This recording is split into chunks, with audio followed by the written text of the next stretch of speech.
Assalamualaikum warahmatullahi wabarakatuh. Kami dari kelompok 4 akan membawakan materi mengenai pembiayaan risiko. Dalam kesempatan kali ini, kami mengutip 4 poin pokok. Yang pertama, pengertian pembiayaan risiko. Yang kedua, pendekatan pembiayaan risiko. Yang ketiga, cara melakukan risk retention.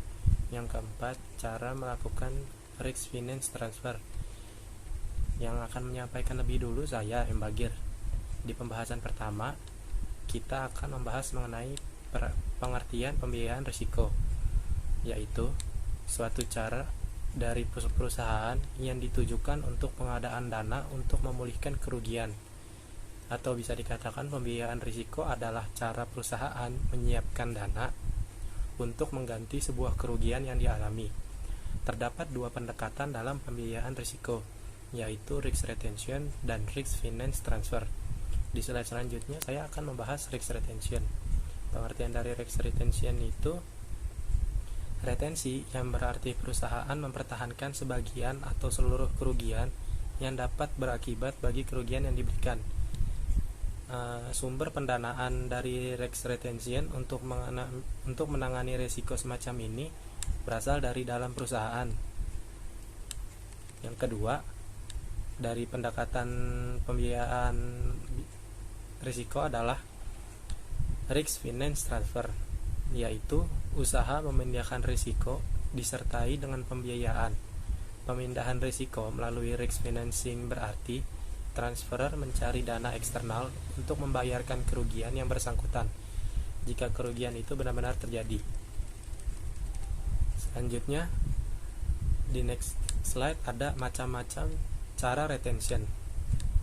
Dalam cara retention ini ada 4 cara. Yang pertama, full, yaitu risiko ditanggung sendiri, tidak melibatkan pihak lain. Yang kedua, ada sebagian, di mana lebih dari jumlah tertentu ditanggung pihak lain atau asuransi. Yang ketiga, pihak yang bukan deductible, di mana risiko tertentu tidak diasuransikan, tapi risiko lain yang diasuransikan. Jadi misalnya ada 2 jenis risiko. Satu risiko tidak diasuransikan, yang ditanggung sama perusahaan, dan risiko lain diasuransikan. Yang keempat, ada captive, yaitu mendirikan perusahaan asuransi sendiri dengan tujuan untuk mengelola usahanya sendiri. Jadi suatu perusahaan mendirikan sebuah perusahaan asuransi dengan tujuan jika ada risiko di usahanya itu, dia dapat menanggung dengan perusahaan asuransi yang didirikan. Selanjutnya akan dijelaskan oleh Wasiatul Ilham. Ya, materi selanjutnya akan dijelaskan oleh saya. Materi selanjutnya adalah alasan perusahaan melakukan retensi. Yang pertama yaitu keharusan, karena perusahaan tidak punya pilihan lain. Keharusan menanggung sendiri risiko disebabkan perusahaan tidak mungkin memindahkan suatu risiko. Misalnya risiko tanggung jawab untuk tindakan kriminal atau keusangan harta. Belum ada perusahaan asuransi yang bersedia untuk menangani kedua risiko tersebut. Yang kedua adalah biaya. Jika perusahaan memindahkan risiko kepada perusahaan asuransi, maka perusahaan memiliki kewajiban untuk membayarkan premi. Terus yang ketiga, ada kerugian harapan. Jika perusahaan percaya bahwa kerugian harapan yang dihitungnya lebih rendah dari perkiraan pihak asuransi, maka perusahaan dalam jangka panjang dapat menghemat pengeluaran sebesar selisih kedua perhitungan itu. Terus yang keempat, ada opportunity cost. Opportunity cost menyangkut timing pembayaran premi dibandingkan dengan pengeluaran untuk kerugian. Jika premium akan sama atau lebih kecil dari kerugian dan pengeluaran alternatif, serta jarak dan waktu antar pembayaran premi dan pembayaran kerugian dan pengeluaran alternatif itu akan memberikan keuntungan lebih besar atau hasil investasi dana cadangan untuk pembayaran kerugian itu, maka perusahaan mungkin lebih memilih retention. Lalu yang terakhir ada kualitas pertanggungan. Sebagian pengusaha percaya bahwa pelayanan yang disediakan untuk penanggung atau pihak asuransi dapat dilaksanakan lebih baik oleh suatu perusahaan lain atau oleh suatu biro jasa. Terus materi selanjutnya, hal-hal yang mendorong perusahaan melakukan retensi. Yang pertama yaitu jika biaya lebih rendah dari biaya yang dibebankan oleh asuransi. Lalu yang kedua adalah jika kerugian harapan lebih rendah dari perkiraan perusahaan asuransi. Selanjutnya, jika unit yang menghalangi risiko jumlahnya sangat banyak, sehingga profitabilitas risiko akan menjadi lebih rendah. Lalu, tujuan manajemen risiko yang menerima variasi lebih besar dalam kerugian tahunan. Lalu yang terakhir, biaya dan jumlah kerugian membengkak dalam jangka panjang, sehingga mengakibatkan opportunity cost menjadi sangat besar. Selanjutnya yaitu kelemahan tindakan retention. Kelemahan tindakan retention itu yang pertama adalah biaya yang lebih besar daripada biaya yang dibebankan pihak asuransi. Lalu yang kedua, ketidakmampuan keuangan menopang maksimum possible loss atau maksimum probable loss dalam short run. Lalu yang ketiga, ada kerugian harapan lebih besar daripada kerugian yang diperkirakan perusahaan asuransi. Selanjutnya, ada tujuan manajemen risiko ditekankan kepada ketenangan pikiran dan variasi laba tahunan yang kecil. Lalu yang terakhir, ekspor unit sedikit kemungkinan risiko tinggi dan perusahaan sukar untuk menambahkan probabilitas kemungkinan kerugian secara cermat. Untuk materi selanjutnya akan dijelaskan oleh Fajar. Terima kasih kepada Saudara Ilham atas penyampaian materinya. Dalam kesempatan ini, saya Fajar Malik akan melanjutkan materi, yaitu terkait tentang cara penyediaan dana terhadap program retention. Nah, itu ada 4 cara ya. Yang pertama adalah tanpa penyediaan dana sebelumnya. Ini maksudnya perusahaan yang menanggung resiko biasanya membebankan resiko tersebut pada pendapatan. Jadi kalau ada kerugian, untuk menutupi kerugian tersebut digunakanlah pendapatan. Nah, yang berikutnya, yang kedua itu adalah membentuk yang namanya dana cadangan. Nah, jadi perusahaan ini biasanya menyisihkan sebagian laba yang didapatkan pada setiap tahun untuk nantinya itu dipergunakan ketika ada kerugian. Nah, untuk berikutnya adalah self insurance. Jadi perusahaan yang telah menyisihkan labanya di labanya tersebut nanti akan diatur oleh semacam tim yang dimana dia bisa mengalokasikan sisihan laba tersebut untuk hal-hal yang produktif seperti investasi maupun yang lainnya. Nah, ini caranya. Dan yang terakhir adalah captive insurer.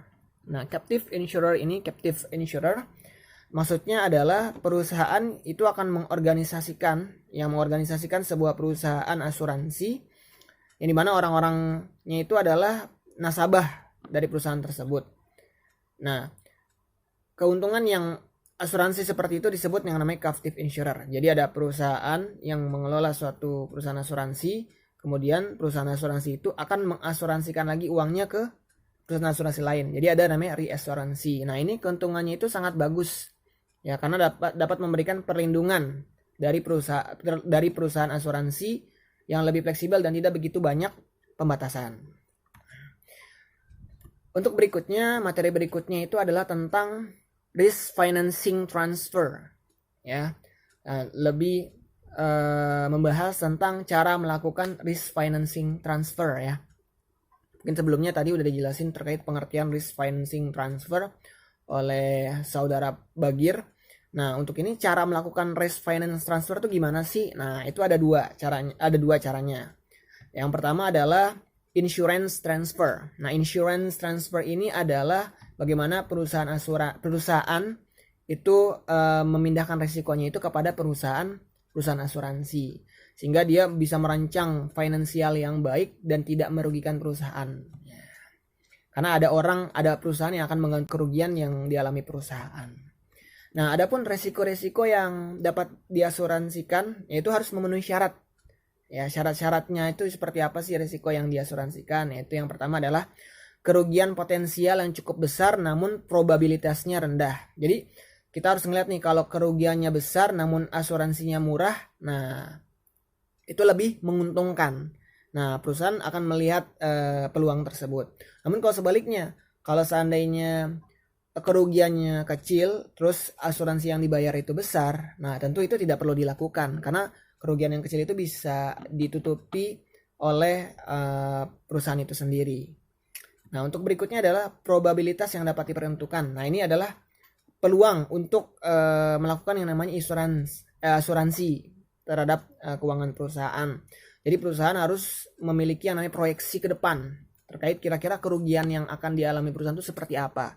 Nah, hal itu dapat dilakukan ketika menganalisa kerugian-kerugian perusahaan di tahun-tahun sebelumnya. Jadi punya proyeksi untuk ke depan. Kira-kira kemungkinannya itu gimana nih? Baiknya berapa besar yang harus diasuransikan. Nah, yang berikutnya yang ketiga itu adalah massal dan homogen. Massal itu artinya adalah banyak ya. Banyak, kalau dan homogen itu adalah sama. Nah, jadi syarat utama bagi perusahaan untuk diasuransikan adalah ada sejumlah besar unit yang terbuka untuk risiko yang sama. Contoh kalau kita ingin mengasuransikan mobil, tentu kita harus punya mobil yang banyak, sejumlah mobil yang besar. Kalau seandainya mengasuransikan jiwa, tentu ada yang namanya banyak manusia yang bisa diasuransikan. Ada sejumlah besar orang ya.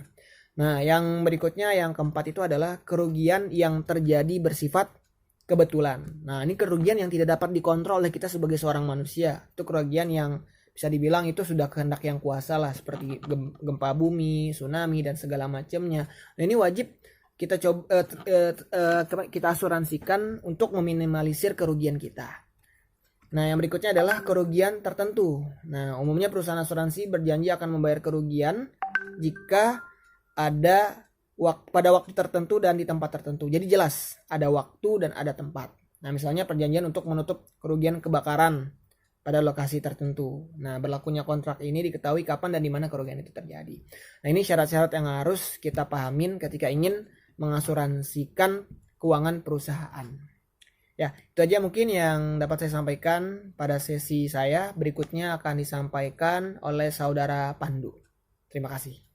Selanjutnya akan dibahas oleh saya, Pandu Irawan, yaitu non-insurance transfer, di mana pemindahan kepada pihak-pihak non-asuransi dilakukan melalui kontrak-kontrak bisnis dan melalui kontrak-kontrak khusus untuk pemindahan risiko. Jadi di pemindahan risiko non-asuransi ini, yaitu pemindahan risikonya itu kepada perusahaan kontrak bisnis dengan perjanjian tertentu. Selanjutnya ada keterbatasan non-insurance transfer.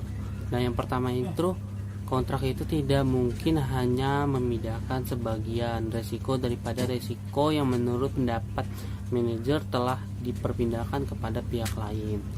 Nah, gitu ya. Yang kedua itu bahasa yang digunakan adalah bahasa hukum yang tidak semua mengerti. Nah, yang ketiga, surat kontrak dapat dibatalkan oleh pengadilan. Selanjutnya ada contoh non-insurance transfer. Yang pertama ada melalui perjanjian leasing. Lease juga dapat menggeser kerugian potensinya kepada lessor, tergantung bagaimana perjanjian itu dibuat, teman-teman. Jadi tergantung apa perjanjiannya dan tergantung perjanjiannya itu gimana gitu. Pemindahan risiko juga terjadi pada kontrak pembangunan suatu bangunan di mana dalam kontrak diberikan adanya pembayaran premi risiko. Jadi, maksudnya kontrak bangunan ini contohnya kita kontrak dengan kios toko. Nah, di situ kita itu tidak menanggung kerugian atas kejadian-kejadian tersebut, contohnya kebakaran. Jadi yang ditanggung itu pemilik kios tersebut. Kita hanya kerugian atas barang-barang yang telah ada di kios itu. Kita tidak menanggung kios tersebut. Ya, cukup sekian presentasi dari kelompok kami. Kurang lebihnya mohon maaf. Wassalamualaikum warahmatullahi wabarakatuh.